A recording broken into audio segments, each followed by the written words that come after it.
Morning. So, one of our tasks this trip was to install a fence along our road. A couple of reasons. The biggest reason was to get us prepared for livestock in a couple of years. Um, this was a big project. We wanted to make sure we got it installed and it was ready to go. Um, we'll need to make some enhancements to it, but I'll kind of walk down the line here and show you what we've done.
So one of the things that we wanted to do, as I said, is get this fence done this year.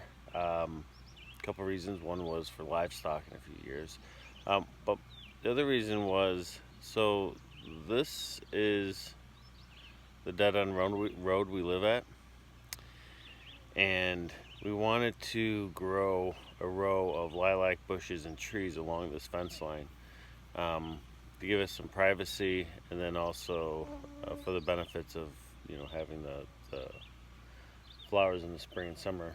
Wife loves that, so we got to do that for her, and I like it too. So the first thing we did is we purchased for a real good price some local cedar posts, and we had those delivered last week. The next thing we did is we were originally planning on using logs and branches from trees that we've cut down as the rungs here, but we ran into someone on Facebook, and we were able to purchase these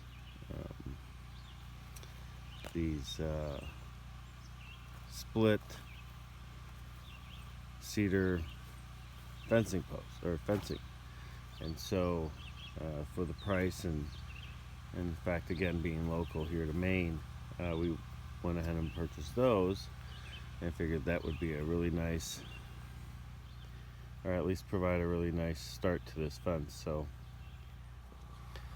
one of the enhancements we plan on doing here in a couple years, probably next year, is to run 2 strands of barbed wire along the top, and then we're going to run the goat wire on the back side. So running 2 strands of the barbed wire along the top there, and then on the back side where the posts are, we'll attach the goat wire that we'll be installing. Just the stranded farm fencing, and that'll go all the way down the line. I have a feeling because of the gaps on the bottom, I'll have to figure something out. I'm not sure if we'll bury maybe 8 inches of that fencing. We'll just dig a little trench on the backside, bury it down 8 inches or so, but we'll figure it out when the time comes. So what type of fencing do you folks have on the perimeter of your property? Do you guys have wood fencing, or do you have just wire fencing with T-posts? Put it down in the comments. I'd be interested in knowing. This is the first fence we've built, so we've had quite a few mistakes, quite a few learnings. If you've got some learnings and some mistakes or some funny stories about your fencing, again, put it down in the comments. We'd love to hear about it. I'd love to hear from you guys. We're going to wrap this fencing project up today, at least with the rungs, the cedar rungs on here. And then we'll show you, oh, here it is.